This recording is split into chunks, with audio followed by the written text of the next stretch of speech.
सभी के लिए प्रिय होता है, लेकिन जैसे ही वो प्राण शरीर को छोड़कर बाहर जाता है, वो शरीर किसी के लिए उपयोगी नहीं होता और लोग ये कहते हैं कि जल्दी करिए जल्दी करिए।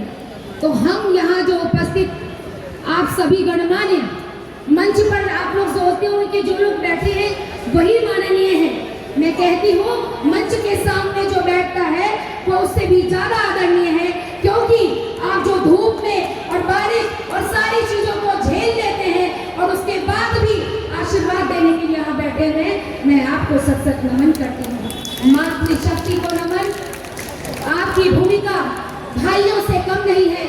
ये सभी भारतीय जनता पार्टी के एक एक धुनी, एक एक, मैं कहती हूँ प्राण तो कह दिया, प्राण के साथ साथ आप पूरे इस नागपुर की एक लक्ष्य है और महिलाओं के लिए विशेष है कि आप सिर्फ आप अकेले नहीं हैं, आप पूरे परिवार को देखती हैं और पूरा परिवार अगर आप चल पड़ी कमल को लेकर, जिस तरीके से मैंने यहाँ पर एक पहला प्रोग्राम भी देखा था, ये मूसलाधार बारिश और उसमें सारी महिलाएं गीले कपड़े में पूरे वक्त तक यहाँ टिकी रही, सिर्फ अपने भाई नितिन नवीन जी को आशीर्वाद दिए।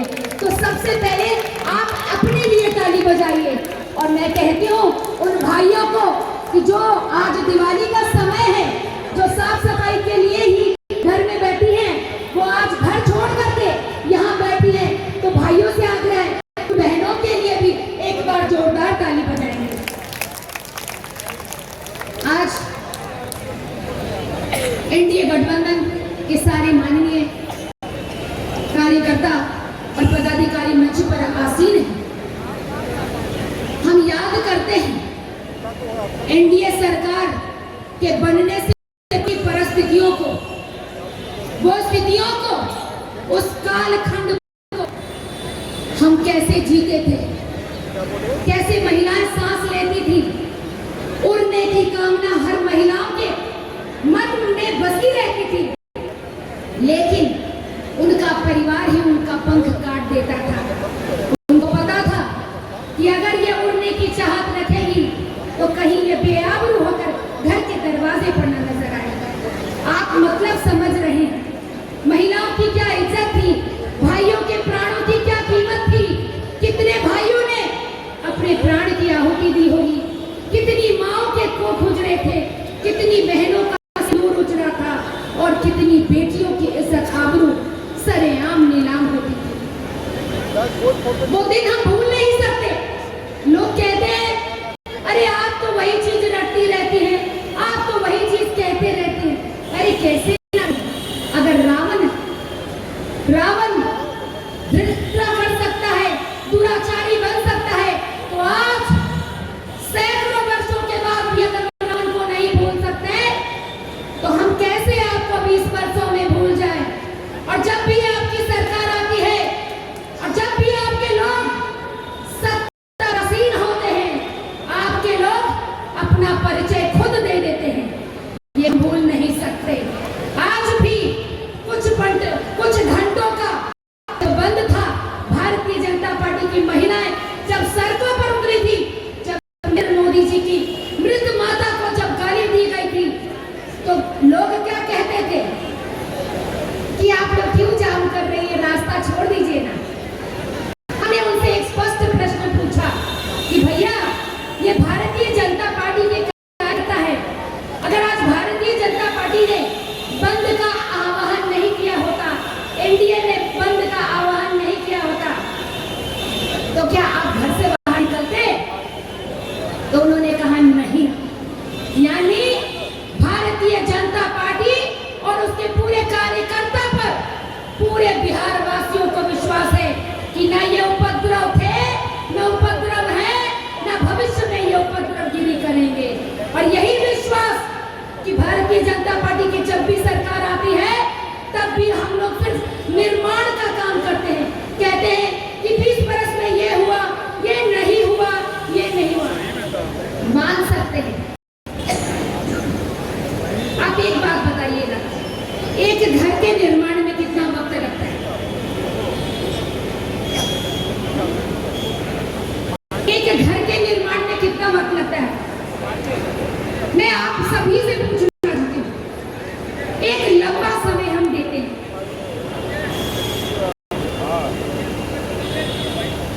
एक लंबा समय हम लेते हैं, लेकिन उसके विध्वंस में कितना वक्त लगता है। पलक झपकते हम किसी भी चीज का विध्वंस कर सकते हैं। तो आप ये बताइए कि जो परिस्थितियां पिछले 2-20 साल के पहले जो हुई थी, यानी 15 सालों तक सिर्फ विध्वंसकारियों ने बिहार का नाश किया था। बिहार में पलायन की बात कर रहे हैं, जो लोग दूसरे जगह जाकर के बस गए उनको लाना कठिन होता है, लेकिन प्रयास जारी है और इस प्रयास में हम सफल रहेंगे। तो आप बताइए, जिन्होंने 15 साल सिर्फ विनाश किया, 20 साल से हम निर्माण कर रहे हैं। तो जो हम घर 5 महीने में एक मकान का जब हम निर्माण करते हैं, उसके बुनियाद को हिलाने में अगर 1 घंटा लगता है, तो 15 साल के विनाशों को पूरा करने में हमें कितना वक्त लगेगा। हमने उस लंबी हमने उस पर पाठ किया है। आज बिहार विकसित की ओर बढ़ रहा है। आज बिहार पता चल रहा है, जो भी आज लंबे समय के बाद आते हैं वो यही कहते हैं कि पटना बदल चुका है। पटना में रहने वाले हर एक नई चीजों का आभास कर रहे हैं। ये तभी संभव हुआ है जब एनडीए की सरकार बनी है, 2 इंजन की सरकार बनी है, डबल इंजन की। नरेंद्र मोदी का आशीर्वाद और नीतीश कुमार जी का संकल्प, ये दोनों मिलकर के इन्होंने बिहार को एक विकसित राज्य का एक सौगात दिया है। और हम संकल्प लेते हैं कि हम कभी भी इसके बाधक नहीं बनेंगे। हमें गर्व है बंधुओं, हमें गर्व है बहनों कि हम ऐसे पार्टी के कार्यकर्ता हैं जिन्होंने सिर्फ निर्माण की बात की है। निर्माण क्या होता है एक पुरुष भी जानता है, लेकिन एक महिला ज्यादा जानती है। 9 महीना जब हम अपने बच्चे को कोख में रखते हैं और जब जो जन्म लेता है, लोग पहले कहते थे बेटी हुई है, लेकिन एक माँ को पता है कि बेटी के जन्म और बेटे के जन्म में उतना ही दर्द होता है। इसीलिए ये जो निर्माण का काम हो रहा है, हम उसमें बाधक न बनेंगे और न किसी को बनने देंगे। ये संकल्प लेते हैं। और 2025 का जो याद का समय है, 6 तारीख को हम वोट करेंगे भी। और प्रत्येक यहाँ पर जो भारतीय जनता पार्टी के कार्यकर्ता है, हम संकल्प लेंगे कि प्रत्येक व्यक्ति 5 आदमी यानी 5 परिवार को समझाएगा और अपने साथ सुबह सुबह वोट करने ले जाएगा। वोट हम ये एक बात यहाँ भी कहेंगे कि पूरे बिहार में कई सीटें सिक्योर है, जो पूरी तरीके से आश्वस्त है कि हम जीतेंगे। उसमें एक सबसे सीट बांकीपुर भी है। मैं आपको ये बता देना चाहती हूँ कि बांकीपुर हम रहे हैं, लेकिन सिर्फ एक जीत से लगभग 40,000 के अंतराल पर जब हम माननीय हमारे नितिन नवीन जी मंत्री बन सकते हैं। अच्छा, तो नितिन नवीन जी जब मंत्री बन सकते हैं, तो अगर हम उनको 80,000 या लगभग 1 लाख के मांगे से अगर हमने जीत दर्ज कराएंगे, तो समझिए कि उनका कद कितना बढ़ेगा। और बांकीपुर की नजर, जो आज बांकीपुर की जो स्थिति है, नरेंद्र मोदी जी के कितने करीब हो जाएंगे। तो हम वोट देंगे ना। हम एक बार हाथ उठा करके संकल्प लेते हैं कि हम वोट दे करके जिताएंगे ना। बोले भारतीय जनता पार्टी जिंदाबाद, जिंदाबाद, जिंदाबाद। पीछे के लोग लगता है बहुत आश्वस्त हैं कि हम हाथ उठाएं या ना उठाएं, जीत तो पक्की है। लेकिन बंधुओं, अगर हम हाथ उठाते हैं तो हमारा सम्मिलन हो जाता है और हम ये जानते हैं कि जीत तो रहे हैं, लेकिन जीत 100% आश्वस्त होते हैं कि एक लंबे मार्जिन के साथ जीतेंगे।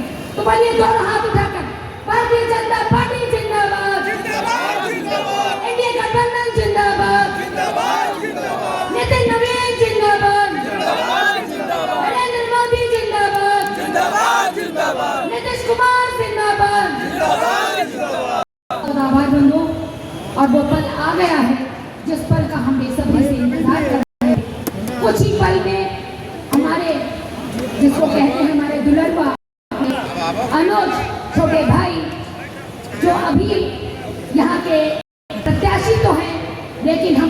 आज भी वो विधायक हैं और मंत्री हैं। हम सभी मिल करके जब वो आए तो एक बार खड़े हो करके उनका अभिनंदन और अभिवादन करेंगे, ताकि उनको लगना चाहिए कि यहाँ के सारे कार्यकर्ताओं के हृदय में मैं बसता हूँ।